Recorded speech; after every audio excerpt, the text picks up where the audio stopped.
This is the listening test for levels from 3 to 5 of the Vietnam 6-level language proficiency test. There are 3 parts to the test. You will hear each part once. For each part of the test there will be time for you to look through the questions and time for you to check your answers. Write your answers on the question paper. You will have 5 minutes at the end of the test to transfer your answers onto the answer sheet. The recording will now be start. Please ask any question now, because you must not speak during the test. Now open your question paper and look at part 1. There are 8 questions in this part. For each question there are 4 options and a short recording. For each question, choose the correct answer A, B, C or D. You now have 45 seconds to look through the questions and the options in each question.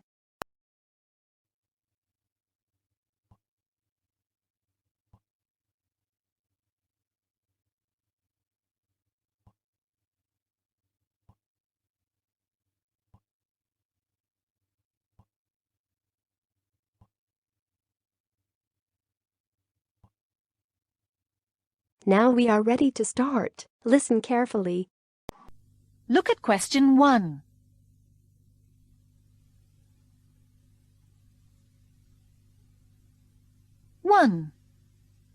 What time is it? Have you got the right time? I think my watch is wrong. It's 2:30. My watch says 20 past. Well, it's 10 minutes slow then.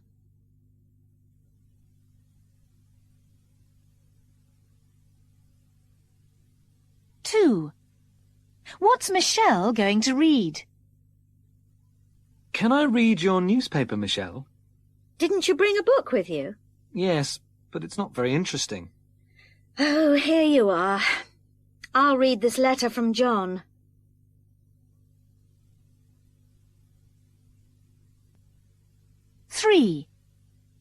How much did the tickets cost? Oh, hi. Did you have a good time at the theatre last night? Well, the play was excellent, but the tickets cost $90 each. That's not too bad if the play was good. No, perhaps you're right.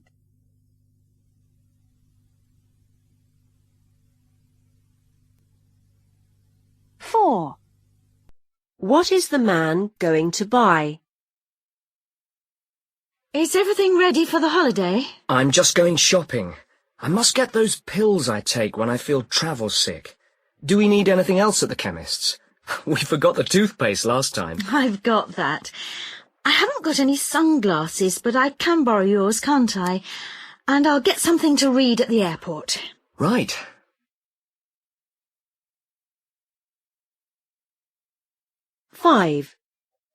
Which dress is Kate talking about? Oh, Mum, this dress is still dirty. It can't be, Kate. I've only just washed it. Well, it is. The mark on the collar has gone, but there's still a small one here. Look, it's at the front just below the button. It's where I spilt some Coke last week.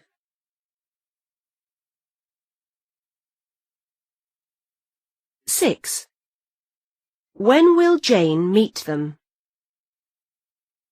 Hi, it's Pete here. Jane left a message to say she can't meet us at 8 o'clock as planned because her bus doesn't get in till 8:15 and it'll take her 30 minutes to get from the centre of town. I told her the table's actually booked for 8:45, so that will be fine, and we'll see her then.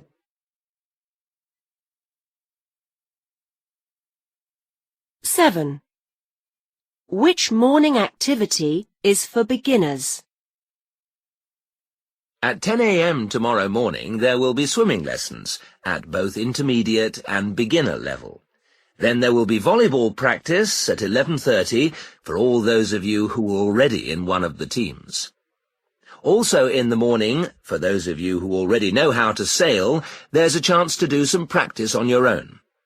There will be lessons in both sailing and windsurfing for beginners after lunch. 8. Which painting does the woman decide to buy? They're all nice, but you see a lot of flowers everywhere these days, don't you? So that wouldn't be my choice. The same goes for animals, actually, although I do quite like the one of the horses. So it looks like it'll have to be the one with the boat. It will be a change from that bowl of fruit I've had on the wall all these years, anyway.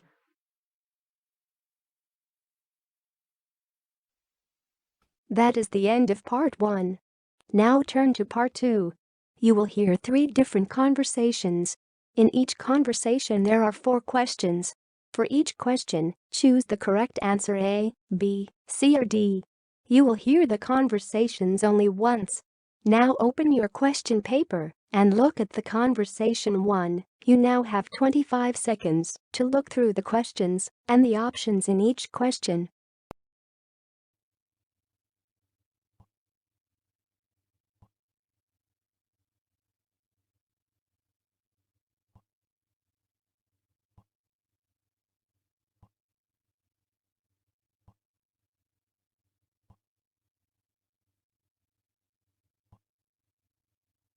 Now we are ready to start. Listen carefully. Bye, Mum. See you later. How are you getting to college? It's already 5 to 9. You've missed the bus. Are you going to walk? No, I'm borrowing your car, remember? Oh, Matthew, I need it today. If you want to borrow the car, you need to ask me several days before. Sorry, you're going to have to walk. It just isn't convenient today. But I did ask you. We talked about it last week, don't you remember? I've promised to help Alan move all his books and things after my lecture today. He's moving to a new flat and his car's broken down. I've got to help him move his things. He can't stay in the old flat after today. I promised him. All right, all right. Of course you must keep your promise. I remember now, you did tell me, but I thought you said next Wednesday. You said the 9th, and that's next week when I'm in Birmingham for a meeting, so I shan't need the car. I didn't ask for it next Wednesday. I've got an exam next Wednesday. I can't help Alan when I'm doing an exam, can I? No, I suppose not. Well, I expect you're right. I didn't write it down, so it's my fault. Next time, we must both write it down and make sure we write down the same date. OK. So, can I have it today? I need to go or I'll miss my lecture. Well, what am I supposed to do? I need to be at work in half an hour. Well, I'll give you a lift there on my way to college. How about that? I suppose I haven't got much choice. Come on, then. Now open your questions paper and look at conversation 2. You now have 25 seconds to look through the questions and the options in each question.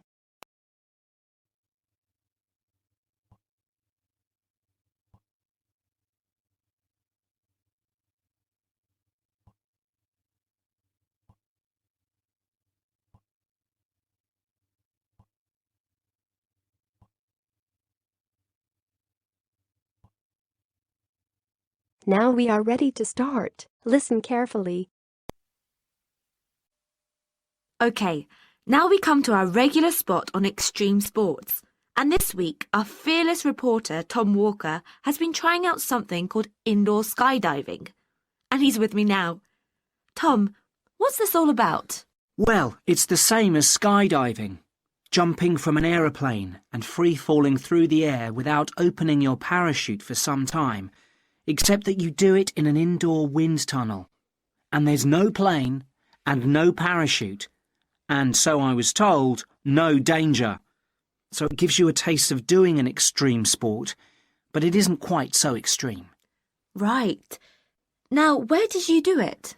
I did it in a vertical wind tunnel at an adventure sports centre called Runway. What exactly is a vertical wind tunnel? Well, it's a tunnel that gets filled with air. The air is provided by 4 enormous industrial fans, of a kind that usually provide air for underground systems. These fans produce a column of air that rushes through the tunnel from below at more than 160 kilometres per hour, When you're in the tunnel, you float on this air. The machine has been described as being like an enormous hairdryer. It allows you to fly as if you had fallen from a plane, but you are only 2 meters off the ground. And it's completely safe, is it? Yes. There are bars across the top of the tunnel to stop you flying off, up and out of the tunnel. The tunnel is 4 meters wide and has glass walls. The only small problem you might have is that you keep bashing into these walls. But you're not really going to hurt yourself a lot by doing this. The only injuries you are likely to get are sore elbows and knees. In fact, it's so safe that the centre is open to anyone over the age of 4. In America, where the idea was invented by the military in 1994, pensioners in their 80s regularly have a go.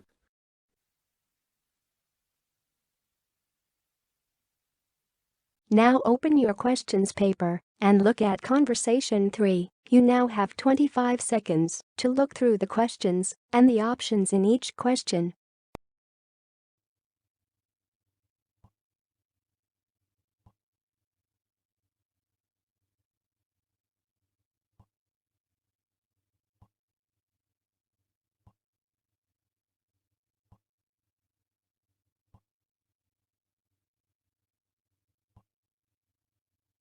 Now we are ready to start. Listen carefully.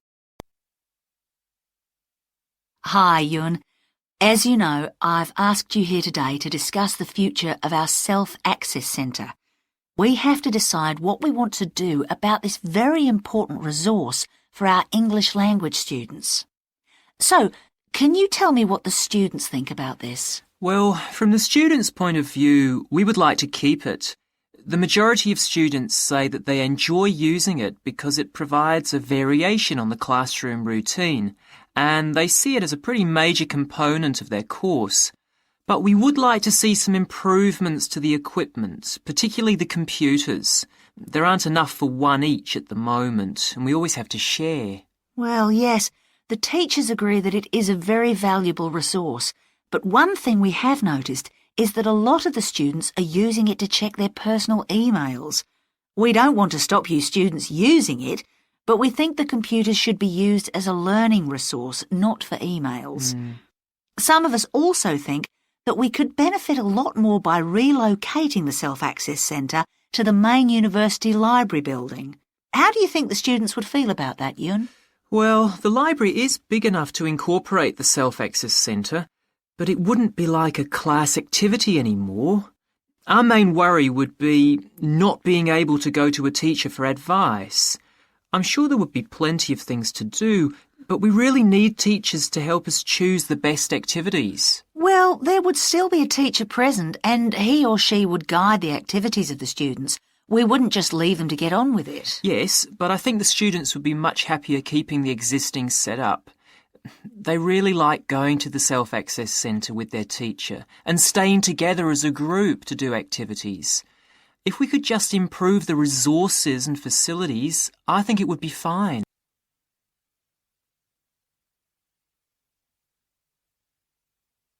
That is the end of part 2. Now turn to part 3. You will hear 3 different talks or lectures. In each talk or lecture there are 5 questions. For each question, choose the correct answer A, B, C or D. You will hear the talks or lectures only once. Now open your questions paper and look at talk or lecture 1. You now have 35 seconds to look through the questions and the options in each question.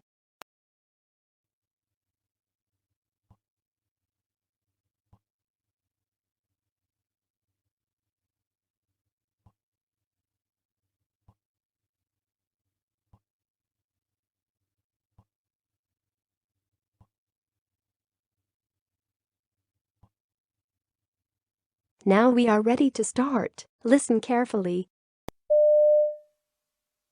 Dolls have always fascinated me, and that's why, 5 years ago, I was delighted to be offered the job of running a doll museum. Dolls have existed for thousands of years, and the earliest dolls we know about were found in graves in ancient Egypt. I only wish we could get 1 or 2 for our museum, but we haven't unfortunately got anything as old as that in the museum. All the same, we have got examples from Europe from the 12th century, but my favourite early dolls are actually from the 17th century. They interest me not just because they are early, or fairly early, but also because of the clothes they're wearing. They have their original clothes, and from them we know what the owners wore, since dolls in those days were always dressed like their owners.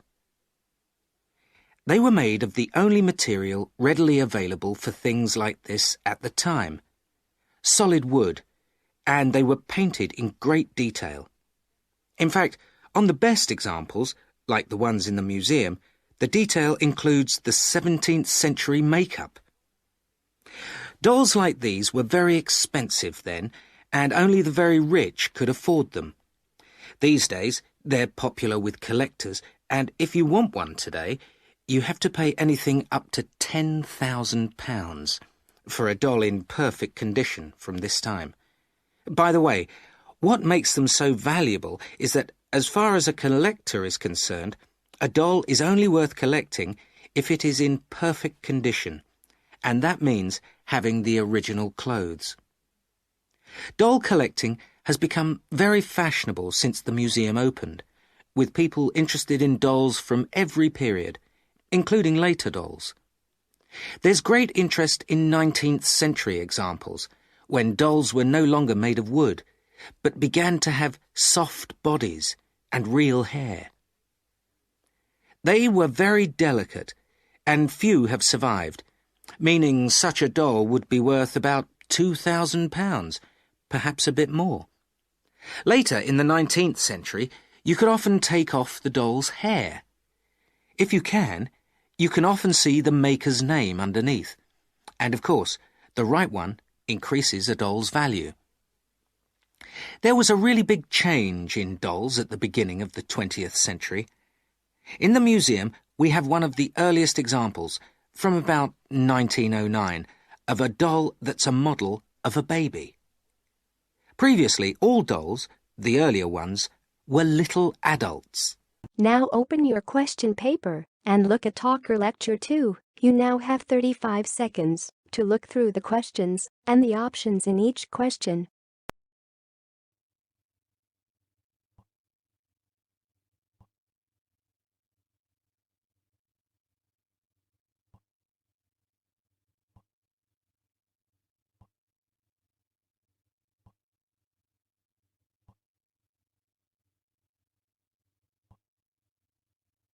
Now we are ready to start. Listen carefully. Hello, I'm Stephen Mills. I will travel with you on the Tiger Tour to India, but I'm not your tour guide. I work as an artist, and I'm going to take some photographs of tigers so that I can use them when I paint some pictures later. An expert guide will join the group when we arrive in India, but I'm leading the group until then. We leave London on the 6th of November, arriving in India the following day. It's a good time of year to visit the wildlife park where the tigers live. The rainy season finishes in October, and later in the year the park gets more crowded and the tigers become shy. We'll spend 10 days in the wildlife park. There are 20 other types of animal and 300 types of bird to see, as well as tigers. There are 18 of us altogether, and everything is organised for our comfort by the tour company.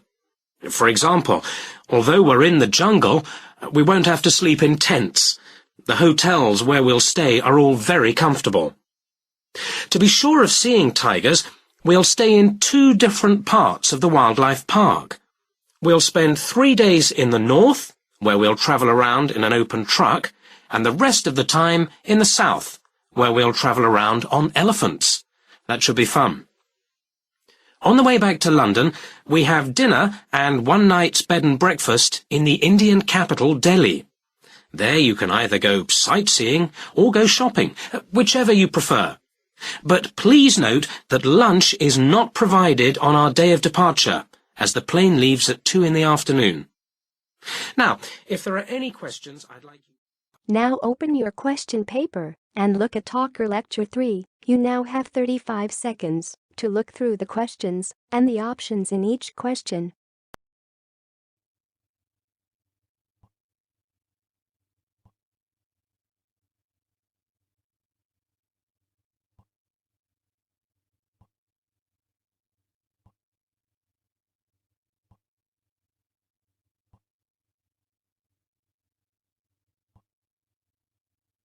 Now we are ready to start. Listen carefully.